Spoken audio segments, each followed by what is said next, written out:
Қазақ халқы әр салт дәстүрін өмірдің өз заңымен үйлестіріп отырған.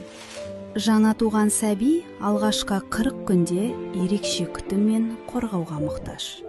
Сондықтан бұл кезең тыныштықпен, мейіріммен, сабырмен өтеді. 40 күн толғанда баланы қырқынан шығару рәсімі жасалады. Алдымен суға күміс салынады. Бұл тазалық пен амандықтың белгісі. Сәби баяу шомылдырылады. Әр қимылда жауапкершілік бар. Бұл сәт баланың өмірге бейімделуінің бір белесі. Қарын шашы мен сүт тырнаға алынады.